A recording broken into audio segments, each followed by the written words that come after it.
Goeiemorgen geniete. Ons is welkom vanoggend vir die sonder intensie. Sy kom van Victoria, ons van die Noord-Omgeving van Victoria, en sy raad ons vir die Sindere.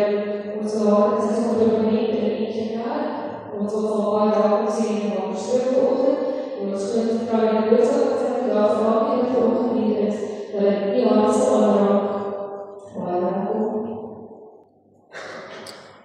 Baie dankie, dit is my 'n voorreg om hier te wees en baie lekker om julle mooi dorpie en al die natuur skoon en die lieflike reën en alles te sien. Ons gaan begin met ons antreelied, lied 159, God is hier teenwoordig. Julle kan bly sit vir hom.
Uit Matteus 22 vers 34 tot 40 as die wet. En dit is 'n deel wat ek dink ons almal ken. Toe die Fariseërs hoor dat hy die Sadduseërs die swye opgelê het, dit is nou Jesus, het hulle bymekaar gekom. Een van hulle, 'n wetskenner, het vervolgens 'n vraag gestel om hom te toets. Meester, wat is die belangrikste gebod in die wet? Hy, Jesus, het vir hom gesê, jy moet die Here jou God lief hê met jou hele hart en met jou hele siel en met jou hele verstand. Dit is die belangrikste en die eerste gebod. En die tweede wat hieraan gelyk staan is, jy moet jou naaste lief hê soos jouself. Op hierdie twee gebooie berus die hele wet en die profete. Dan as skuldbelydenis gaan ek 'n gebed in die vorm van 'n gedig lees wat geïnspireer is deur Walter Brueggemann. Julle kan julle oë sluit daarvoor. Here, U het my beveel om U lief te hê met my hele hart, hele siel, hele verstand en al my krag. Ons beloof dit by die doop, in belydenis en met ons mond. Maar ek bely, ek het U onvolmaak lief. My hart is verdeel, my liefde halfhartig, en my toewyding wankel onder ander liefdes en loyaliteite. Ek kom nie om dit weg te steek nie, maar om eerlik te sê, my liefde vir U weeg nie altyd die swaarste nie. Here, bevry my van goedkoop toewyding. Maak my hart sag, my hande oop, my lewe ontvanklik. Gee dat ek met alles in my kan antwoord op U liefde met liefde. Amen. Volgende gaan ons staande ons geloof bely in die Here God en sy genade en vergifnis deur die apostoliese geloofsbelydenis staande op te sê.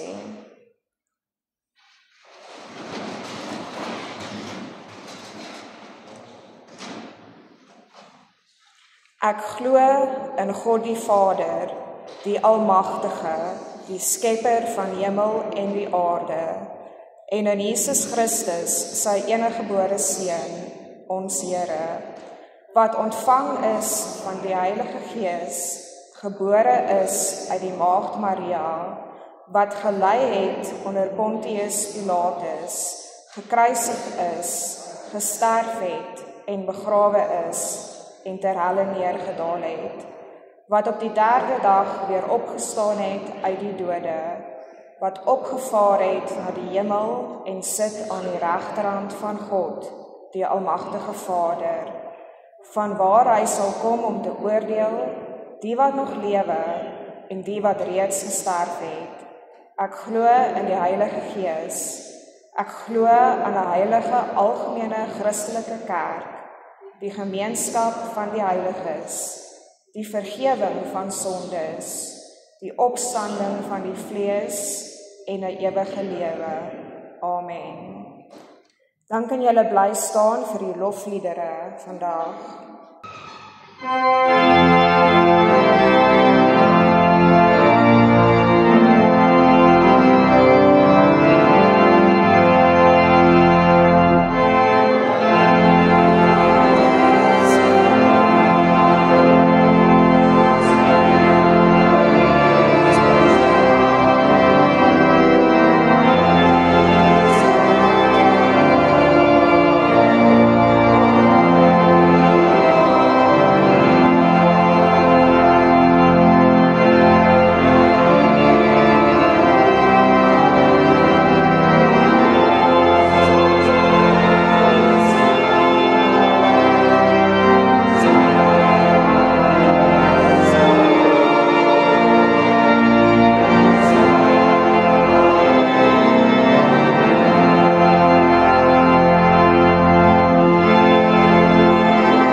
Dankie, julle kan sit.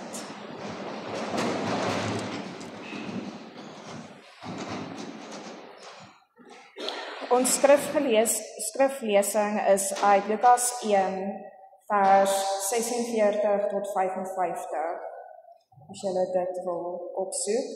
Ek lees uit die 2020 vertaling, wat ek baie van hou, want hy is baie naby aan grondtale, soort van soos die 53 vertaling, wat ook nader is aan die Grieks en Hebreëus, as byvoorbeeld die Boodskap, of die 83. So as julle in 'n ander vertaling lees, en julle kan volg, maar het gaan so klein bietjie anders klink. So hier is die skriflesing. Dit is bekend as Maria se loflied. Dit is die opskrifie voor die paragraaf. Maria het toe gesê, my siel loof die Here, my gees jubel oor God my verlosser, want hy het die nederigheid van sy diensmeisie raak gesien. Kyk, van nou af sal alle geslagte my gelukkig noem, want die magtige het groot dinge vir my gedoen. Ja, heilig is sy naam. Hy bewys ontferming van geslag tot geslag aan hulle wat vir hom ontzag het. Kragtige dade verrig hy met sy arm, die denke van hoogmoediges verwar hy. Heersers ruk hy van hulle trone af, en geringes verhoog hy. Hongeriges versadig hy met goeie gawes, en rykes stuur hy met leë hande weg. Sy diensknegt Israel het hy bygestaan, deur sy ontferming in gedagte te hou, soos hy dit aan ons voorvaders beloof het, aan Abraham en sy nageslag vir ewig. So net so 'n bietjie inleiding en agtergrond oor die lofgesang. En Maria se lofgesang volg die formaat van baie lofpsalms wat ons ook in die Bybel en die Ou Testament kry. Dit het 'n kort inleiding, 'n middelste deel wat die redes vir die lofgesang gee, vir die lofprysing gee, byvoorbeeld die dade wat God gedoen het, en dan weer 'n korterige afsluiting. En hierdie lofgesang van Maria word dikwels die Magnificat genoem, veral in die Engelse kerke. So, hoekom is dit die Magnificat? En die naam kom vanuit die Latynse vertaling van hierdie lied van Maria. Die eerste frase wat sê, my siel loof die Here. In Latyn is dit Magnificat anima mea Dominum. En dis waar dan die bekende naam vandaan kom. Hierdie lofgesang kom net in Lukas voor, nie die ander evangelies nie. En dit is ook die langste direkte aanhaling van enige vrou in die Bybel, wat dit ook spesiaal maak. En dan het ek hier vir julle 'n kunstenaarsvoorstelling uit die barokperiode deur Philippe de Champagne. Nou, omdat dit 'n baie bekende moment in ons heilsgeskiedenis is daar 'n hele paar voorstellings in kuns, en ook in baie mense het musiek geskryf vir dit. Maar hierdie is nou maar net een wat ek met julle deel. So die agtergrond van Maria se loflied is dat voor sy hierdie lofgesang sing, besoek sy haar niggie Elisabeth, wat dan die moeder van Johannes die Doper gaan wees. Elisabeth en haar man Sagaria was op daardie stadium al te oud om kinders te hê. So ons kan raai dat Elisabeth so om en by 50, laat 40s daar rond is. Daar word ook in die Bybel genoem dat Elisabeth nie kon kinders hê nie. So hierdie sou Johannes die Doper sou haar eerste kind wees. En op daardie tyd was dit 'n baie groot nadeel as jy nie kon kinders hê nie. En selfs vandag is dit 'n diepe teleurstelling en 'n groot worsteling vir baie mense as hulle nie kan kinders hê nie. So ek dink baie mense sal kan hulle in die skoene van Elisabeth sit, wat nou uiteindelik, wanneer sy dink dit te laat is, hierdie vreugde beleef. Maria sal nog baie jonk wees, aangesien sy nog nie getroud was nie. En op die ouderdom van 13, met hulle bar mitzwa vir seuns of bat mitzwa vir dogters, word Israelitiese kinders gesien as as volwassenes. Dit is wanneer jy die volwasse wêreld betree. So ons kan raai dat Maria omtrent so 14, 15 was, maar ons moet nie dink aan vandag so 14 en 15-jariges nie, want op daardie ouderdom het hulle al klaar geleer hoe om volwassenes te wees. Hulle het al klaar geleer hoe om volwasse funksie in die samelewing te hê en volwasse verantwoordelikhede. Waar vandag so 15-jariges is eintlik maar nog kinders. Hulle hoef nog nie die huishouding oor te neem of enige so iets nie. So dis bietjie anders, maar sy is baie jonk. Ek sou sê, dink aan vandag se terme, sy is 18 of 19. Wanneer Maria dan haar besoek aflê, is Elisabeth al klaar swanger met Johannes die Doper. Die engel wat aan Maria verskyn het voordat sy daar niggie gaan kuier het en die nuus gedeel het dat sy swanger sal word, het ook vertel vir Maria dat Elisabeth swanger was en dit was juist hoekom sy haar toe gaan besoek het. Toe Maria by Elisabeth aankom en haar groet, voel Elisabeth die baba in haar spring van vreugde en toe besef sy dat Maria ook swanger was en dat sy swanger was met die Christus, met Jesus. In die volgende skyfie gaan ek so 'n bietjie agtergrond gee oor Judea en waar die Israeliete gebly het. So hier is 2 kaarte van hoe ver die Romeinse Ryk gestrek het in daai tyd. En heel regs kan julle sien is Israel. En dan die kaart aan die regterkant is nou ingezoom en dan wys dit Galilea waar Jesus baie van sy prediking en werk gedoen het. Samaria waar die Samaritane gebly het. En hulle en die Israeliete het nie om dieselfde vuur gesit nie. En dan heel onder is Judea.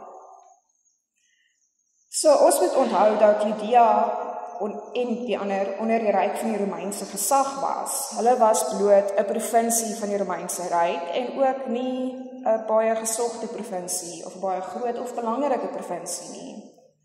Dit was eintlik een van daai provinsies waar jy hoop die keiser stuur jou nie heen as 'n gouverneur nie, want dit was 'n moeilike plek en dit was so al aan die margin daar van die ryk. En soos ons weet, die Romeine was nie sagte heersers nie. Hulle was brutaal, hulle was hard, hulle was gefokus op oorlog en om ander oor te neem. Hulle juk was beslis nie sag nie. En dan in 63 voor Christus het die Romeinse Ryk Israel as 'n provinsie oorgeneem. In 73 voor Christus is Herodes, waarvan ons ook lees in Lukas, is Herodes aangestel as die gouverneur van Judea. En eers in 6 na Christus was die oorname deur die Romeine totaal in aard en terme van regering en administrasie. So tydens daardie tyd was die Israeliete basies onderdruk deur die Romeine. En daar het verskillende sektes en groepe ontwikkel onder die Israeliete. So mense kan dink aan die Fariseërs en die Sadduseërs, wat mense baie lees dat hulle Jesus ook aanvat oor wat hy sê. Hulle was eintlik maar net 2 van die aantal groepe wat daar was. So die politieke verhoog was onstuimig en onseker. Dinge was stresvol en die Israeliete het gesmag na iemand wat 'n politieke redder kon wees, wat 'n politieke omswaai kon maak en hulle selfstandigheid as 'n land aan hulle kon teruggee. Soos wat ek dink enige iemand onder die Romeine so gevoel het. So in Maria se loflied sien mens hoe God se koninkryk anders is as die wêreldse ordening van dinge. God gebruik die wat as onbelangrik deur die wêreld gesien word. Maria was net 'n gewone jong vrou in 'n provinsie onder die Romeine. Sy was nie 'n koningin of 'n heerser of iemand wat gesag en mag en rykdom gehad het nie. Sy was regtig net 'n nederige gewone vrou. So haar lofgesang is ook polities van aard en wys hoe daar sosiale verandering sal kom met die koms van God se koninkryk. En dit is dan ook wat Jesus verkondig wanneer hy in Lukas 4, wanneer hy 12 is, of 13 is, in die tempel uit die boekrol van Jesaja lees. Dis wanneer sy ouers nie geweet het waar hy is nie en hulle hom gesoek het en hulle hom in die tempel gekry het. So hy het uit Jesaja 61 gelees, wat vandag ons vers 1 en vers 2 is. So hy het gelees aan al die wetsgeleerdes en die skrifgeleerdes, het hy gelees, die Gees van die Here is op my, omdat hy my gesalf het om die goeie boodskap aan arme mense te verkondig. Hy het my gestuur om vir gevangenes aan te kondig dat hulle vrygelaat sal word en vir blindes dat hulle weer sal sien, om onderdruktes te bevry en om die genadejaar van die Here aan te kondig. En dan as mens dink aan Jesus se prediking en veral die bergrede, is dit baie dieselfde tipe boodskap. En dan wil ek kom by vandag se samelewing en hoe die teks inpas by ons lewe 2000 jaar later. In vandag se samelewing is daar nog steeds die armes, daar is steeds sosiale en politieke onruste, daar is korrupsie, daar is plaasmoorde, daar is geslagsgebaseerde geweld, daar is bende geweld en net klein geweld wat lyk of dit geen sin het nie. Daar is oorlog en daar is die gaping tussen ryk en arm wat net al hoe groter en groter word, veral in ons eie land. Families vind dit al hoe moeiliker om kop oor water te hou en dan het ons onlangs ons eerste triljoenêr ook gekry. So daai gaping tussen ryk en arm, dit word net al hoe groter. En so word die werkersklas kwaad en voel uitgebuit. Baie politieke en sosiale kwessies is baie polariserend vandag. Mense kan net op sosiale media kyk en sien hoe mense so gepolariseerd is en hoe mense so met mekaar baklei op sosiale media. Ons kan dink aan die oorloë in die Oekraïne en aan Gaza wat nog steeds aan die gang is. Ons kan dink aan mense en groepe soos Putin, Netanyahu en Hamas. En hier by ons kan ons dink aan die huidige ondersoek oor korrupsie in ons eie polisiediens. Ek is seker dat ons elkeen wat hier sit, het ook ons eie storie oor korrupsie, oor onregverdigheid, ongeregtigheid en lyding. Daar is soveel dinge wat verkeerd is in ons wêreld. Mense is onrustig, mense is bekommerd en mense is kwaad. So wanneer daar in die Bybel gepraat word van arm is, moet ons dit nie net as 'n geestelike konsep sien nie. Daar word letterlik bedoel die arm mense, of die mense wat sukkel, of die mense wat op die uithoeke van die samelewing is. Maar wat dit wel nie beteken nie, is dit beteken nie God is per se net teen enige iemand wat ryk is nie. Net omdat hulle ryk is nie. Maar in hierdie teks en in die ander tekste wat praat oor die ryk is, gaan dit oor 'n spesifieke leefstyl. Dit gaan oor die leefstyl van oormatigheid, van die eie ek en van die uitbuiting van ander, om jouself nog ryker te maak. Natuurlik is daar ryk mense wat hul rykdom vir goed aanwend en volgens God se koninkryk probeer leef. Natuurlik is daar van hulle. En in die Bybel is daar ook 'n voorbeeld van Saggeus, wat 'n tollenaar was wat korrup was. En toe hy tot bekering kom, het hy sy korrupsie erken en hy het die geld en eintlik nog meer geld as wat hy die mense geskuld het hy aan hulle teruggestel. So hy het sy skuld erken en hy het dit reggestel.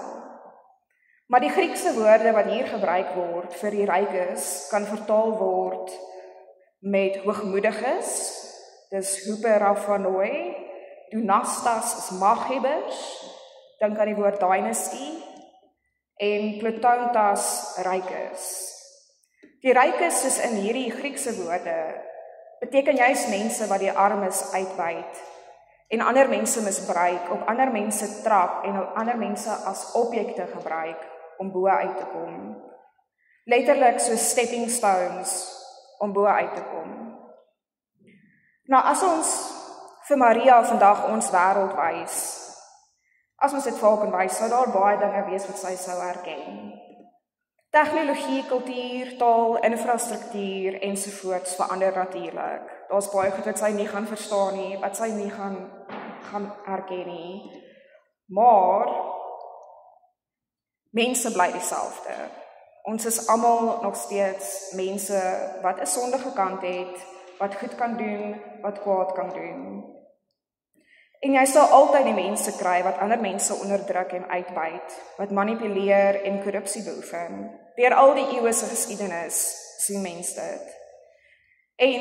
Maar ook, wat mense moet onthou is, deur al die eeue is God steeds die God wat kant kies vir die onderdruktes en die armes. Hy is die God wat vra dat ons omgee en sorg vir die weeskinders en die weduwees. En spesifiek hoekom die weeskinders en die weduwees genoem word in die Bybel is omdat in die Bybelse sosiale struktuur was hulle die mees kwesbares van die samelewing, was die sonder ouers en vrouens wie se mans oorlede is. Gewoonlik as hulle dan ook nie seuns gehad het nie, was hulle regtig kwesbaar en moes leef. Dit is ook die armes en kwesbares wat gewoonlik die meeste swaar kry onder korrupsie. Ons kan dit sien in ons eie land ook. Byvoorbeeld, wanneer die geld wat eintlik moes gebruik word vir voeding, behuising, skoling ensovoorts gesteel word deur die wat hulle self verryk in die regering. Maar die koninkryk van God werk anders. En dit is wat Maria se loflied beklemtoon, net soos in die Ou Testament en later in Jesus se eie prediking, dat God die sosiale en die politieke strukture wil omkeer. God wil hê dat almal genoeg het en dat mense saamwerk in plaas van teen mekaar werk. En in Paulus se briewe sal julle dit ook sien. Hy sê heeltyd vir die gemeentes om saam te werk. Die bevryding van die evangelie bevry nie net die armes nie, maar die rykes ook. Die woorde van Skotraaf en Stegeman sê dit vir my baie goed. En ek het besluit om dit nie te probeer vertaal nie, want ek's bang ek kan dit nie so goed soos hulle sê in Engels nie. So ek gaan dit vir ons in Engels lees. God wants the rich and respected to be reconciled to the message and way of life of Jesus and the disciples. He wants to motivate them to a conversion that is in keeping with the social message of Jesus. Die koninkryk van God is een van omgee, van liefde vir ons naaste, een van hoop, dankbaarheid en 'n nuwe manier van leef in ons wêreld. Die gees van Kersfees is ook een van hoop en dankbaarheid, van vreugde, maar veral een van gee en van barmhartigheid. Maar ek wil ons almal aanspoor om hierdie barmhartigheid en die gees van gee en die gees van dankbaarheid saam met ons te dra elke dag van die jaar. Nie net wanneer ons herinner word aan die koms van Christus nie. En alleen kan ons nie die land se probleme oplos nie. Ek dink ons almal weet dit. Maar saam as 'n gemeenskap van gelowiges kan ons hande vat en ons kan waar ons is goed doen vir die mense waar ons is en in ons eie klein sosiale area waar ons beweeg. Elkeen van ons wat nee sê vir die wêreldse ideologieë van selfverryking deur uitbuiting kan 'n verskil maak. Ons is nie almal in posisies van mag en invloed nie. Ek sou sê meeste mense is nie in posisies van mag en invloed nie. Maar dit beteken nie dat ons nie 'n verskil in 'n persoon se lewe kan maak nie. Ons elkeen kan deur te lewe volgens die goeie nuus en die voorbeeld van Jesus 'n verskil maak. Dit maak nie saak hoe groot daardie verskil vir ons lyk of vir iemand anders lyk nie. Dit is God wat dit sien. Maar deur die mense om ons met respek en barmhartigheid te behandel, maak ons 'n verskil. En die van julle wat kinders het, kan kinders groot maak, wat God se koninkryk saam met hulle kan dra, soos wat hulle groot word, en ander mense menswaardig te behandel. Die gemeenskap van gelowiges kan waar ook al hulle self bevind, 'n verskil maak deur God se hande en voete te wees, want dit is waartoe ons ook geroep is. Ek wil afsluit met 'n opsomming van Jurgen Moltmann, 'n bekende teoloog, Duitse teoloog, se siening oor Christelike hoop. Wat hy gesê het is, Christelike hoop is nie passiewe vertroosting nie. So dis nie toe maar eendag gaan dit beter gaan wanneer jy dood is nie. Maar dit is 'n aktiewe, selfs 'n ontwrigtende krag wat gelowiges onrustig maak oor die huidige werklikheid en hulle aandryf om vir verandering te werk. Amen. Dit is nou tyd vir die kollekte opneem en daarna kan julle sit en dan sal ek die slotgebed doen.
Dit is wonderlik om 'n mooi orgelstuk ook te hoor.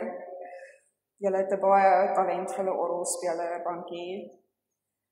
So ek gaan die slotgebed doen, maar ek gaan so 'n paar oomblikke van stilte gee vir 'n stil gebed as daar iets is wat op jou hart lê of iets is wat jy na die Here toe wil bring of net om rustig te raak ook. Dit is nie nodig om te bid in daai tyd nie. Dit is maar as jy voel jy wil iets sê of maak jouself oop net om te hoor wat die Here vir jou wil sê. Sluit asseblief die oë.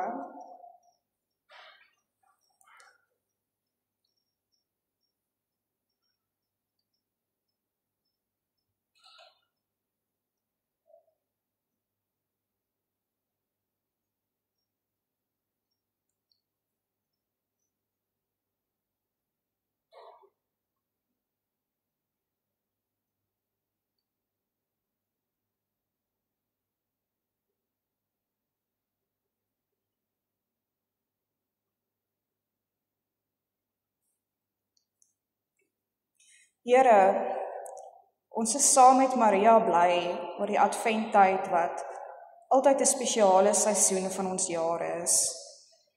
Dit is 'n tyd waar ons weer spesiaal kan onthou dat U mens geword het, dat U na ons wêreld gekom het. Ek wil die mense van Wakkerstroom aan U opdra. Ek ken al die mense hier en ek ken hul konteks en uitdagings. Ek ken elkeen hier by die naam. Ek vra dat U ons almal sal inspireer om U koninkryk uit te leef, daar waar ons is in ons daaglikse lewens. Net soos Maria sien ons uit na die koninkryk wat nog kom, maar ons leef ook in die koninkryk wat alreeds hier is en waarin ons aktiewe deelnemers is, waar U ons wil gebruik. Ons bid vir ons land, vir ons regering en ons polisiediens. Ons is dikwels negatief en hou nie baie van hulle nie, maar ons weet tog dat daar moet goeie mense wees, wat reg wil laat geskied. So ek bid dat U hulle sal lei. Ons bid vir alles wat verkeerd is in die wêreld, want ons kan dit nie ignoreer nie. Ons bid dat U in mense se harte sal werk, want selfs al gaan dinge sleg in die wêreld, weet ons nog steeds dat U koning is. Help ons om vandag se boodskap met ons in die nuwe week in te dra, te oordink en te dink wat dit prakties in ons lewens beteken en wat U vir ons wil sê daardeur. Dankie vir U genade en dat ons altyd daarin kan vertrou. In die naam van ons Here Jesus Christus. Amen. Die genade van God die Vader, die Seun en die Gees bly met julle. Amen.